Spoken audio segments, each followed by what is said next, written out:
네, 안녕하십니까. 조비 연구개발팀 권기윤입니다. 오늘 나온 이유는 여기 딸기 농가에서 많이 사용해 주신 비옥한 비료에 관해서 소개를 시켜드리기 위해 나왔는데요. 질소, 인산, 칼륨과 함께 황이 모두 보증되어 있는 그런 제품이라고 보시면 되겠습니다. 황산 암모늄, 그리고 황산 칼륨, 그리고 인산 암모늄으로 구성되어 있는 비료라고 말씀드릴 수 있겠는데요. 이 성분들이 모두 전량 수용성으로서 가공성으로 되어 있기 때문에 수분을 굉장히 잘 흡수합니다. 물에 굉장히 빠르게 녹는다는 뜻이고요. 공급이 되게 용이하게 이루어지기 때문에 식물들이 굉장히 편안하게 흡수를 할 수 있다는 장점이 있습니다. 고설 배지 재배를 하시는 분들이 굉장히 편리하게 이용을 하실 수 있다는 장점이 있습니다.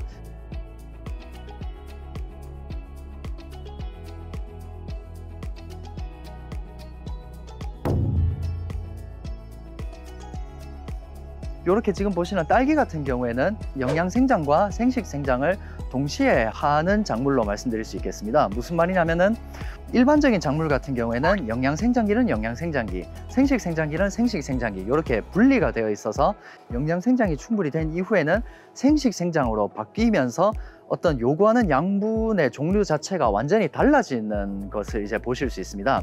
하지만 딸기 같은 작물 같은 경우에는 이런 영양생장과 생식생장이 확실하게 구분이 되어 있지 않기 때문에 모든 종류의 성분을 주기적으로 골고루 공급을 해줘야 한다는 특징이 있습니다. 비옥한의 또 다른 장점을 하나 설명드리자면은 토양 중에 굉장히 흡착성이 강하기 때문에 유실되는 비율이 굉장히 적다는 장점을 말씀드리고 싶습니다. 특히 음이온을 가지고 있는 양분들 같은 경우에는 그 토양이나 배지에 이런 경우에는 이제 비옥한 비료가 굉장한 효과를 발휘하게 됩니다. 질소, 인산, 가리와 황이 모두 포함되어 있으면서 물에 잘 녹기 때문에 농가에서 일반적으로 쓰시는 관주용 비료에 더해 비옥한을 함께 쓰시게 된다면 식물이 요구하는 질소, 인산, 가리와 황산을 같이 공급해 줄 수 있기 때문에 식물의 수요를 굉장히 잘 맞춰줄 수 있다는 장점이 있습니다.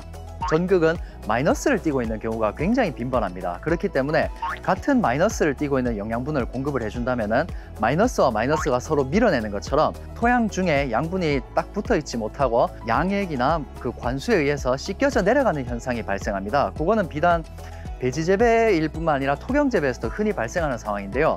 하지만 저희 비옥한 같은 경우에는 암모늄 태이온, 요거의 플러스 이온이고, 그리고 칼륨 이온, 칼륨도 플러스이고요. 이렇게 플러스 이온을 많이 가지고 있기 때문에 배지 중에서 쉽게 유실이 되지 않습니다. 그렇기 때문에 그 공급한 이후에도 어느 정도 자리를 잡아서 식물들이 계속해서 사용할 수 있게끔 유도를 해주고요. 비옥한에 들어있는 양분들은 모두 배지나 토양에 잘 붙어 있음으로써 식물들이 꾸준하게 이용할 수 있는 양분들이라고 설명을 드릴 수 있겠습니다.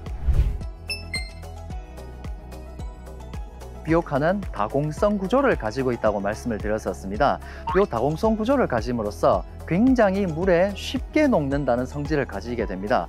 그렇다는 것은 연면시비제로서 사용을 할 수도 있다는 의미가 되는데요. 배지 재배가 되었든 토경 재배가 되었든 이제 농사를 지으시다 보면은 분명히 비료를 제대로 공급을 해줬는데 어느 구역에는 비교적 생육이 부진하거나 녹색이 옅어진다는 증상을 분명히 확인을 하셨을 겁니다. 이런 상황에서는 연면시비가 하나의 좋은 대안이 될 수 있습니다. 비옥한 제품을 이제 물에 녹여서 연면시비제로서 사용을 하시게 된다면은 굉장히 빠른 수용성과 더불어 양분 동화 작용에 사용할 수 있는 형태로서 공급을 할 수 있기 때문에 다른 일반 비료들 대비 굉장히 빠른 속도의 연면 처리 효과를 보실 수 있다고 말씀을 드리고 싶습니다.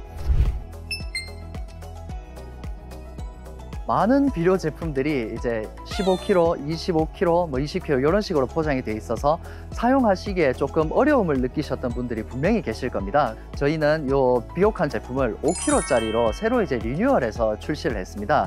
가볍게 들어서 사용하실 수 있고요. 비료를 한번 뜯으면 모두 다 쓰는 게 아니라 분명히 일정 부분 남게 되는 걸 경험을 또 많이 해보셨을 겁니다. 저희가 여기에는 이제 지퍼백 같은 느낌으로 밀봉을 할 수 있는 장치를 이제 설치를 해 놓았기 때문에 편하게 들어서 사용하시고, 그리고 비료가 조금 남더라도 지퍼백 등을 통해서 밀봉 보관을 해주시는 등 굉장히 사용 편리성을 증대시켜서 새로 출시를 했으니 많은 사용을 좀 부탁드리고 싶습니다. 만약에 어떤 작물 보호제와 혼용 사용을 하시길 원하신다면 아주 소량을 먼저 섞어서 잠시 한 하루 정도 보관을 해 보십시오. 침분리라든가 어떤 엉기는 현상이 생기지 않는지 먼저 확인을 해 주시고, 조금 소면적에 쳐보시고, 그렇게 했을 때 작물에 문제가 없다면은 조금씩 면적을 늘려가는 식으로 사용을 하시는 걸 추천드리고요. 만약 옆면 처리를 하시게 될 경우에는 농도가 너무 진하게 되면은 작물들이 오히려 삼투압에 의해 피해를 받게 되는 경우가 발생할 수 있습니다. 그렇기 때문에 그 적정 희석 배수를 잘 지켜주셔야 되는데 500배 이상 정도의 옆면 처리용 희석 배수를 권해드리고 싶습니다. 작물 보호제 이외에 다른 미량요소 제품들과 혼용을 하시고 싶은 경우도 분명히 있으실 겁니다. 혼용을 해도 크게 문제가 없을 거라 예상을 합니다만, 칼슘과 규산 같은 경우에는 비옥함뿐만 아니라 다른 대부분의 양분들과 반응을 하는 굉장히 반응성이 강한 성분들입니다. 그렇기 때문에 칼슘이나 규산 제품들과 혼용을 할 경우에는 먼저 작물 보호제를 혼용한 것과 같이 소량을 먼저 혼용을 해 보시고, 그렇게 했을 때 물리적인 문제가 없다면은 소면적에서 사용을 해보고, 문제 없다면은 또 조금씩 늘려가는 방식으로 사용을 하시는 걸 추천드리고 싶습니다.